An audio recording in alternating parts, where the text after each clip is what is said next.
Okay, well this is part 2 of our lecture on medieval Islamic art.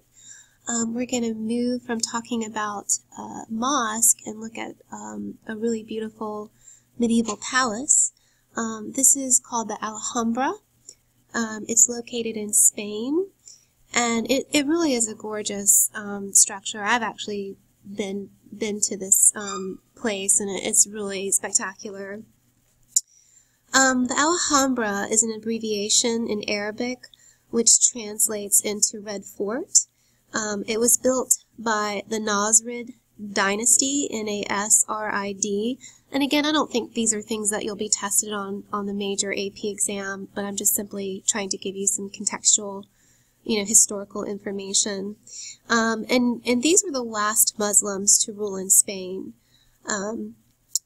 So often we refer to this type of architecture in Spain as Moorish, where it's North African and Spanish Muslims. It's considered a fortress palace, so in addition to being the living quarters for the ruler, it also served as a structure that was reinforced and was protected from invaders. It's surrounded by an outer wall with fortified gates. It's extremely ornately decorated. It has this really gorgeous, exquisite interior. It includes a hypostyle hall, individual apartments, courtyards, lots of fountains. In the Court of Lions, which is one that we will look at in more detail, the columns are very slender, and there's flower stalks. In terms of imagery, supported stilt arches, and again, it's just very, very lavish and lush in terms of the geometric pattern and designs that we'll see in the interior decorative program of this structure. So let's take a closer look. Alright, so here is a reconstruction sort of model here at the bottom, and then sort of an aerial map of the plan of Alhambra. Again, as usual, you will be responsible for being able to ID the actual floor plan.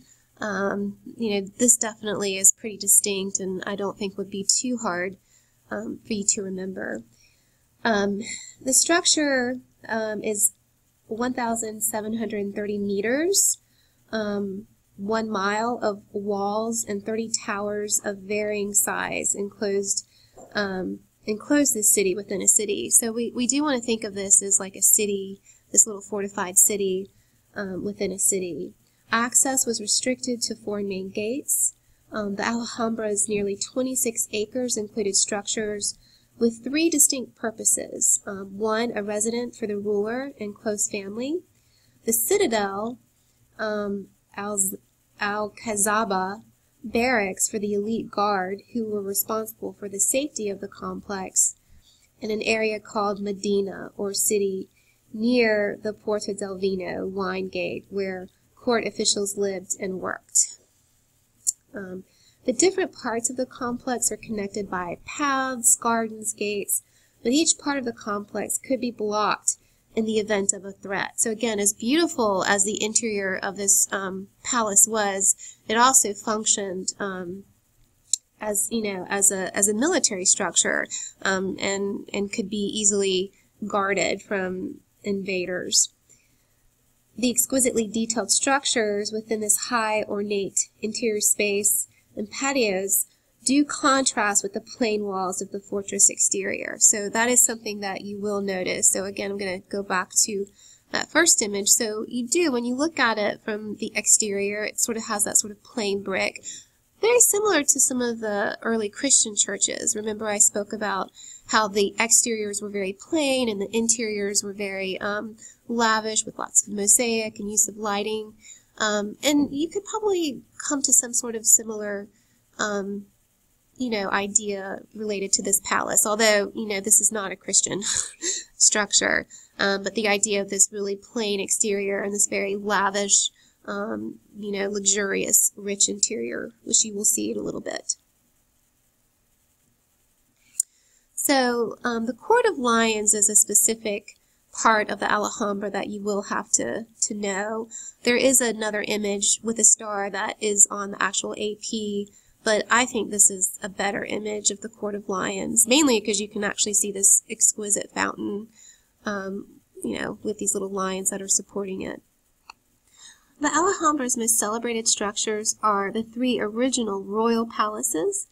These are the Comares Palace, the Palace of Lions, which is the one that you do have to know, and the Partal Palace, each of which was built during the 14th century.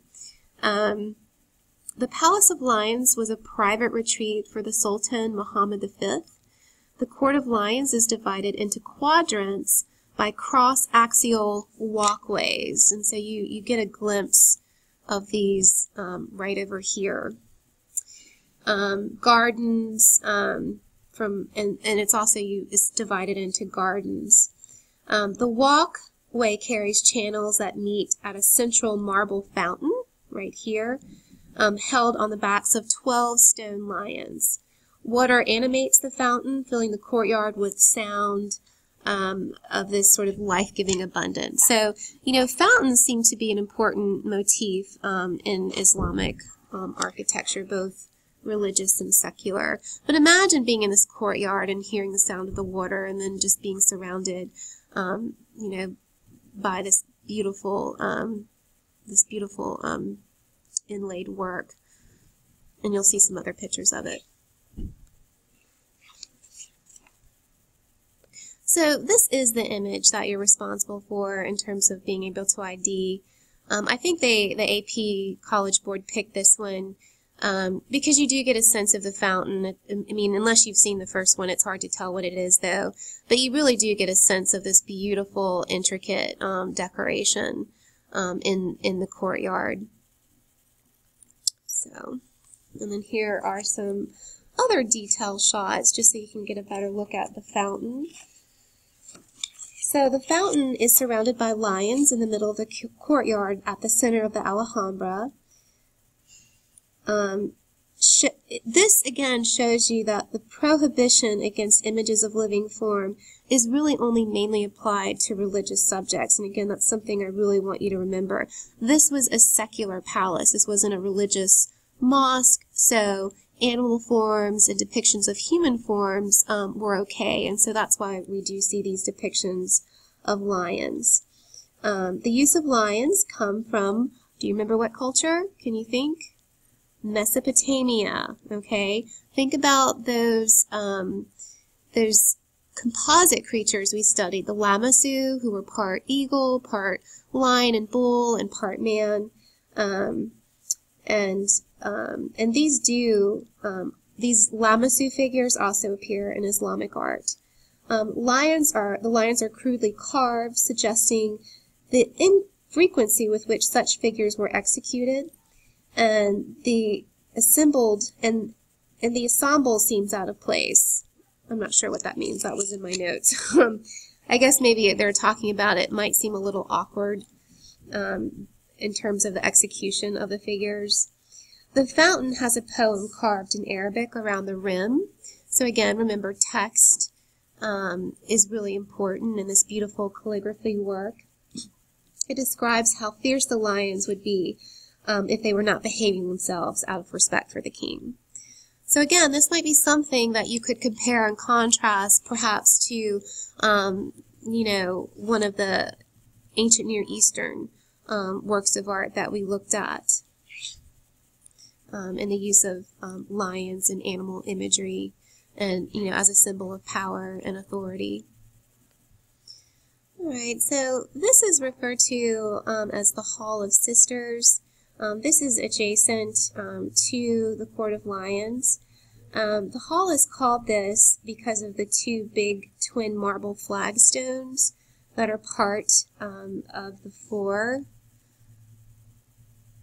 And I think this is what they are talking about over here. This hall was in the center of a series of chambers where the Sultan and his family lived. The hall's paving is made of marble and has a small fountain with a jet. and little channels that carry the water to the patio of lions. So here's the channel that they're talking to, and this little tiny fountain. So again, being, inside of this space, the echoing of the water, and again, these sort of lavish decorations, it must have been so peaceful, to have this as a living quarter. All right, so we're looking at another part of the Palace of Lions. This is called a Muqarnas dome. It's named for the type of decoration, this sort of stucco. It almost looks like beehives or something. It's really quite intricate, and it's a beautiful technique that is very well known in Islamic art. Pavilions used for dining and musical performances are off or opened off the court of the lions. So again, this is adjacent to that sort of outside court that we looked at earlier. One of these is the hall of Aben Serahas. In addition to having excellent acoustics, it is covered by a ceiling of dazzling geometric complexity and exquisitely carved stucco. The star-shaped vault is formed by a honeycomb of clustered muqarnas, M-U-Q-A-R-N-A-S, and these are niche-like components stacked in tiers and supported on a single column of clusters of 2 or 3.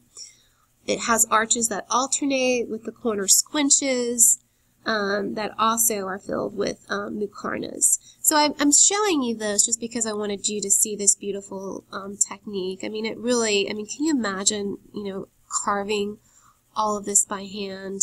And again, the use of the dome is a really important architectural element in Islamic architecture, and it really does seem very heavenly and surreal.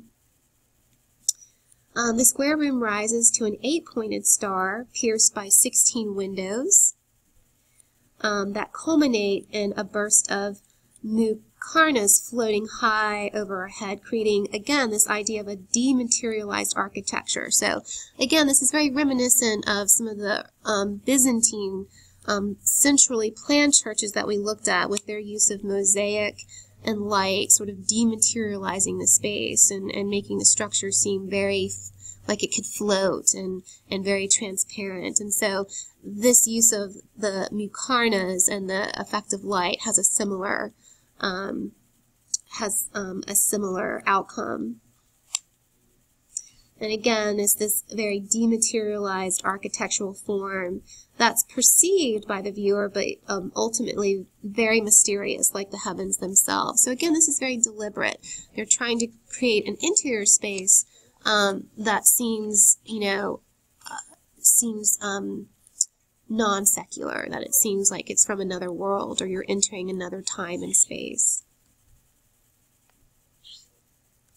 And then again, here's just a detail of it up close. And again, this is all stucco that's been carved. I mean, look at how intricate that is. It's really breathtaking. All right, so we're going to move away from architecture and look at a vessel. So this is a pyx, which is a cylindrical box used for cosmetics. So again, we're looking at more Islamic art that doesn't have a religious function. Now try to imagine this piece in a room in a palace where this beautifully carved ivory container is given a central place. The luxurious box sits open. Inside are small silver containers of perfume, also left open so that their sweet-smelling aromas could waft through the room.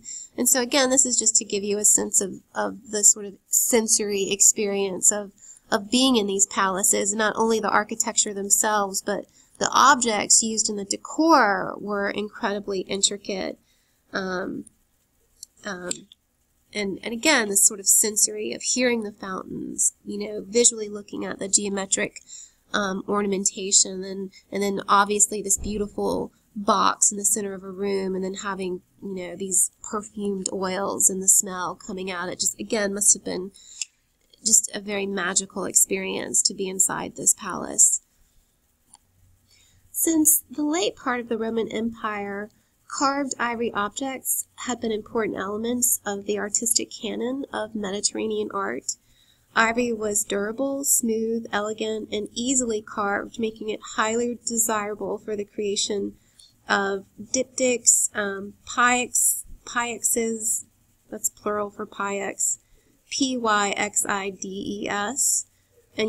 and I'm butchering the pronunciation, and I apologize. And icons that could serve as single panels or could combine into diptychs. They're talking about these sort of altar panels that you could fold and unfold during the Byzantine Empire. We didn't look at any of those, but they used ivory as well. Objects carved out of ivory were highly portable. They were often given as gifts. Although ivory carving was practiced in Constantinople, Syria, and Egypt, it was a new arrival in Al-Andalus, and so we're still in this part of Spain. And there are no examples of ivory carved caskets before the reign, and you don't have to know that part, of Umayyad Caliph.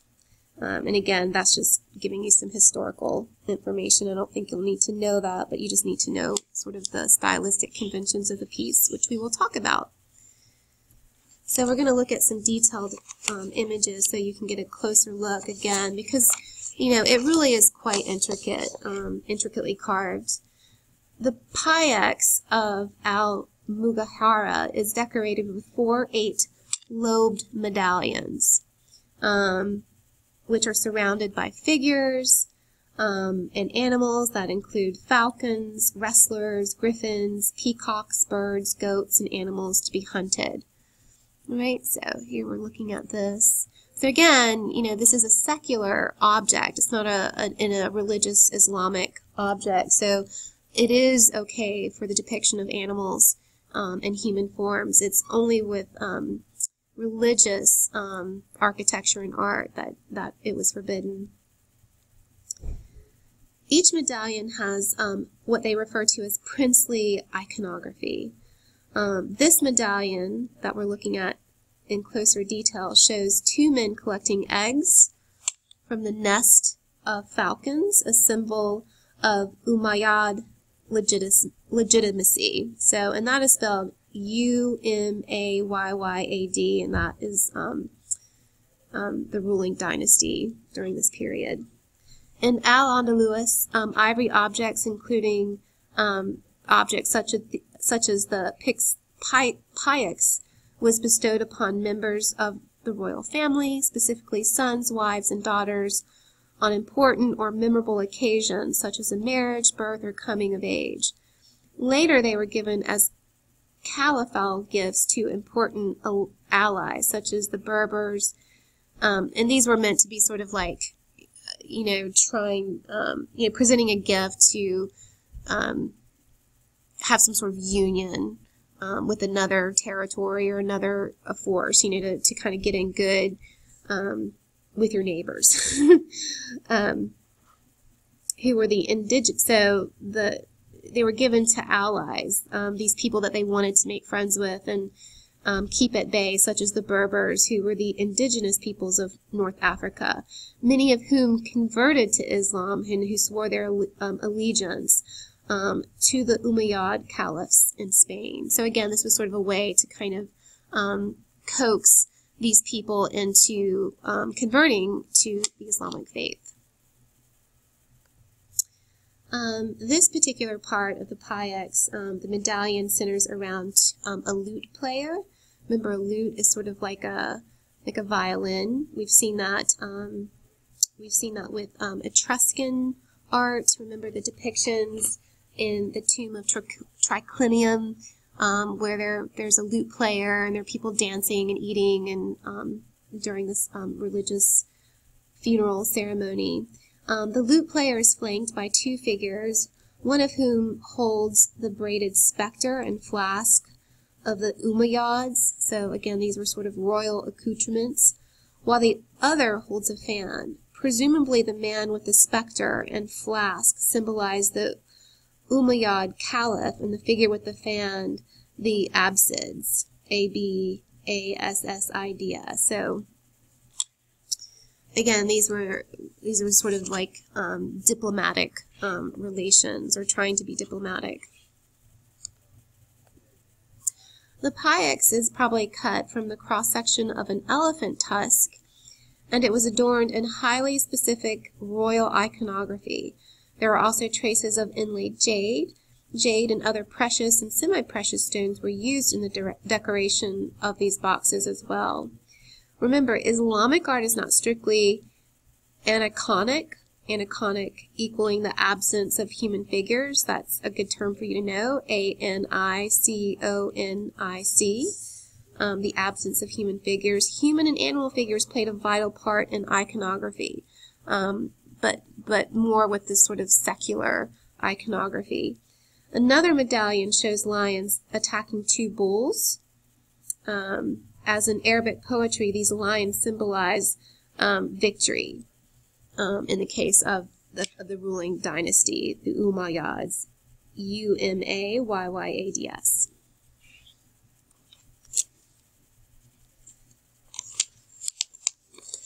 This is the final scene or detail that we're going to look back. It shows a man or men on horseback date picking. So they're picking dates, which grows on trees. The date palm found primarily in the Middle East and North Africa may allude to the lost lands of the East, the lands under the Abbasid control, Abbasid. This too was a theme of Umayyad poetry. The use of visual imagery, which is also found in the poetry of the era, demonstrate that these two art forms were in communication.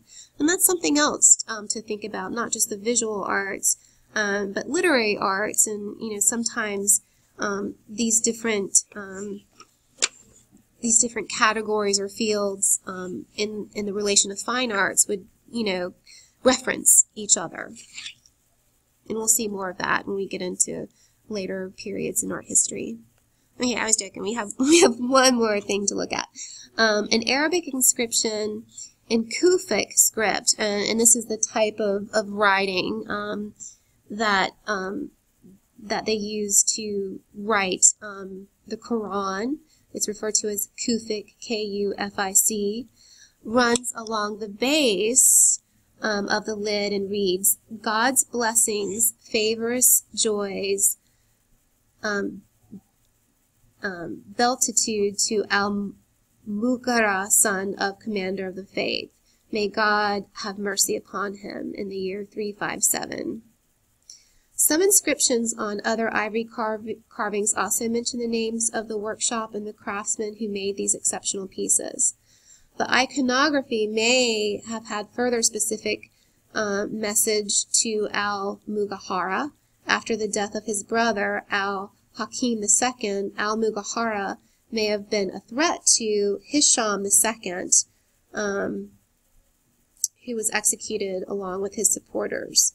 While Al-Mughira met an unfortunate end, the beauty of this pyx ensures its survival. So again, it's really this exquisite attention to detail, and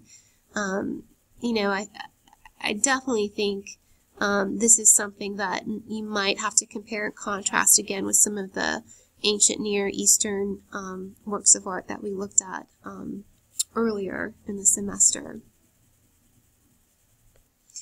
All right, we're going to switch gears and move back to some religious architecture. We're looking at the Mosque of Salim II, Memar Sinan. This complex was located in Edirne, I think that's how you say it, Edirne, rather than the capital, Istanbul, present-day Istanbul. It was built by the Sultan Salim II.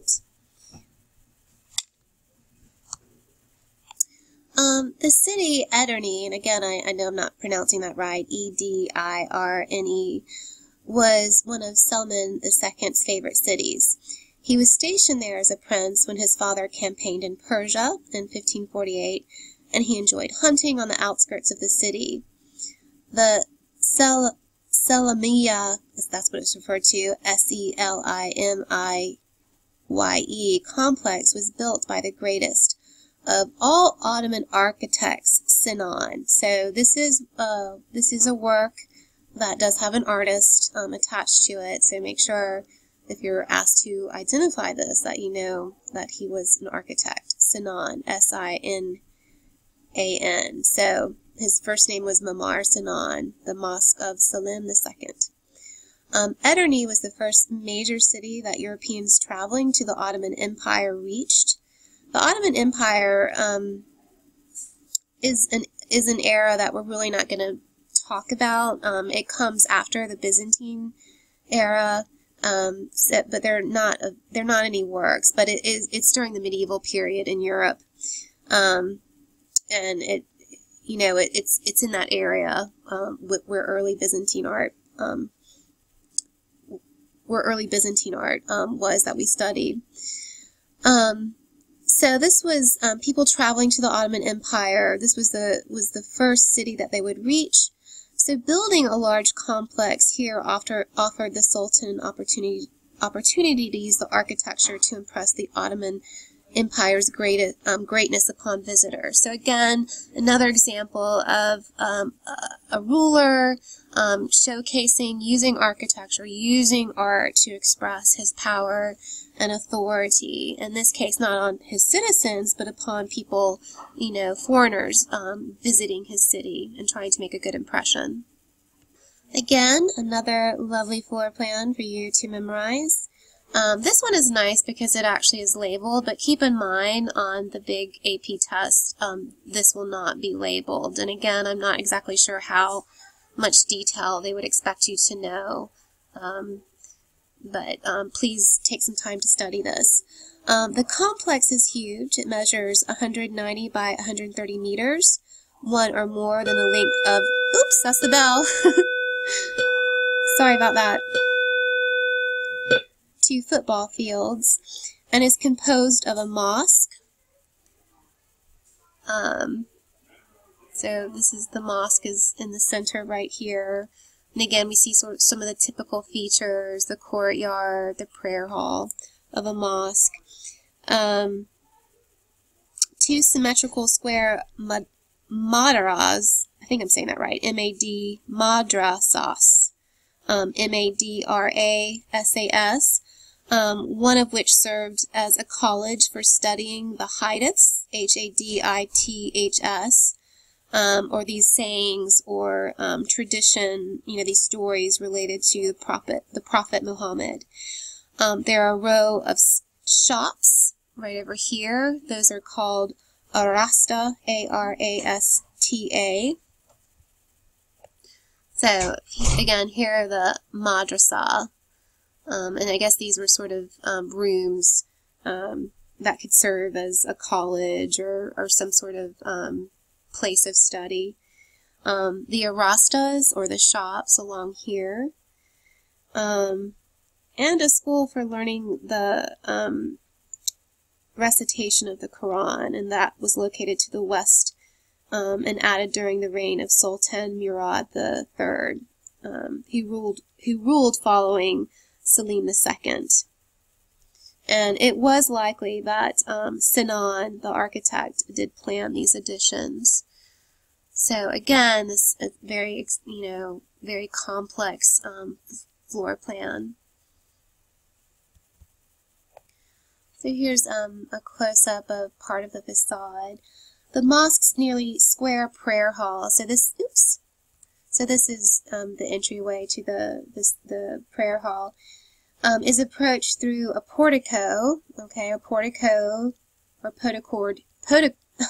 porticoed courtyard, so again, a portico is a porch, and then here you see the courtyard, making the central block of the complex rectangular. The approach to the north facade of the mosque, which is what we're looking at, the view that we're we're studying is dramatic. The aligned gates of the outer precinct walls and forecourt focus the eyes upward to the dome, which could also be seen from a distance. And then again, you see the use of that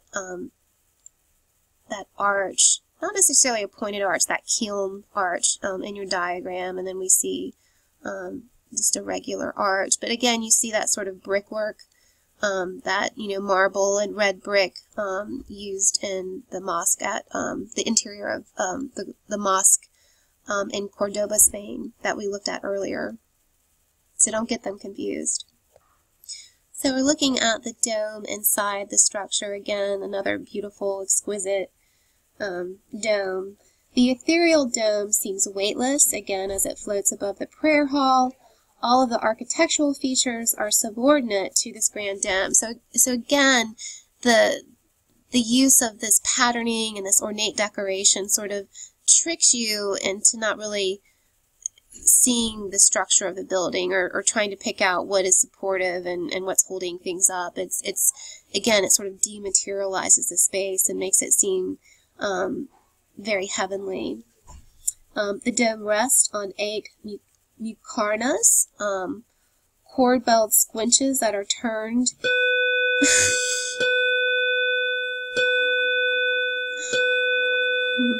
tell I'm doing this in between classes. These squinches that are turned, that are in turn supported by 8 large piers. Good afternoon. All right, so getting back to the squinches, here's a diagram that's a little bit more helpful. The squinches allow the round, so here are the squinches, and we saw these with Hagia Sophia.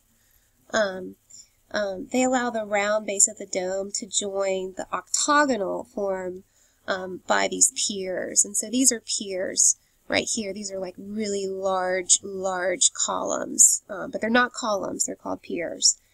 A complex system of exterior buttresses, these were supportive features in the piers, support the east and west piers and do most of the work to hold up the massive weight of the dome. So these are hidden. These buttresses are artfully hidden among the exterior porticos of the gallery. In the interior galleries fill the space in between the walls and the piers. The Qibla wall, the wall that faces Mecca, projects outward, further emphasizing the openness of the interior space. And so this is the wall that they're talking about right here. But please, again, familiarize yourself with this architecture, these architectural terms. So the dome, the squinches, and then a pier. We will revisit these terms and other architectural forms. All right. This is another interior view. This is called Muzzin, M-U-Z-Z-I-N. It's a platform, and it's under the center of the dome, which is considered very unusual. You want to think of this almost like a pulpit or an altar that might be used in a Christian church. So this sort of this piece of furniture, you could think of it like that, was unusual in Islamic interiors. This was the platform, the muezzins, M-U-Z-Z-I-N-S, who led prayers and chants to the congregation. Some art historians have compared its placement. So normally this wouldn't be placed under the dome because it sort of interrupted the flow of the space. But some have compared its placement to that of a church altar. You know, that a priest or bishop would stand and make biblical readings to the church and congregation. Some historians note that while this innovation disrupts the space below the dome, it reflects Sinan's interest in surpassing Christian architecture. The position of the platform also creates a vertical alignment of square, octagonal, and circle using geometry to refer to the earthly and heavenly spheres. So again, you have this sort of mixing of this sort of heavenly sphere connecting to this earthly sort of square octagonal shape. Okay, so this is another view of the exterior. The unified open plan of the mosque is matched by this artful stacking of volumes, these different volumes on top of each other. Here you have this section of arches, you have this section of windows with a little arch decoration at the top, and then you have these some more arches that looks like it has that stucco decoration. Unlike many other early Ottoman mosques in the early Byzantine church, Hagia Sophia, the exterior is clearly not just an artistic afterthought, but rather an elegant architectural shell vital to the overall composition. It's basically what they're saying, that the exterior is not just merely decorative, but it serves a function in terms of sort of housing this really beautiful, lavish interior. We'll look at these in a second, but you can see a little bit of them right here. The placement of these minarets, which are these towers at the four corners of the prayer hall. And I'll go ahead and switch to that. And here you can see a comparison. This is the mosque that we're looking at. And again, these are referred to as minarets. Of the prayer hall focus attention on the volume of the dome.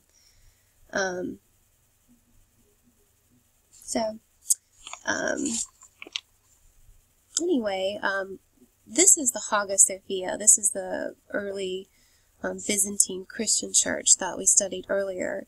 And you can see there are definitely some similarities. I want to point out that the minarets that you see here were added later.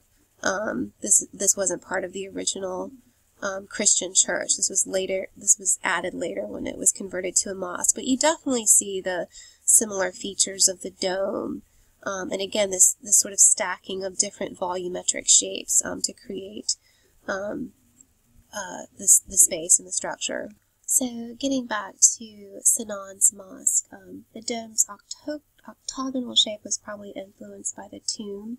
I'm not going to try to pronounce this name, located over here. So this is sort of a tomb or mortuary. So I definitely think you can see some similarities, which the architect Sinan had seen while he was traveling in Baghdad. The tomb has a large octagonal dome of 25 meters, which at the time was surrounded by 8 turrets. And this is what they're referring to here. Sinan's dome, getting back to his, is just over 31 meters. It is larger than the Hagia Sophia. The architect had wanted to disprove claims that no architect could match the Hagia Sophia. Selim II funded his project with booty taken from the Ottoman campaign against Cyprus. Again, just some more historical context for you, which was a Christian island. Sinan sought to build a monument for the Sultan that expressed Islam's triumph. So again, another example of a structure, work of architecture being used to demonstrate power and authority. His achievement, building a mosque that surpassed Hagia Sophia, in particular a Christian church, was recognized as soon as the mosque was completed.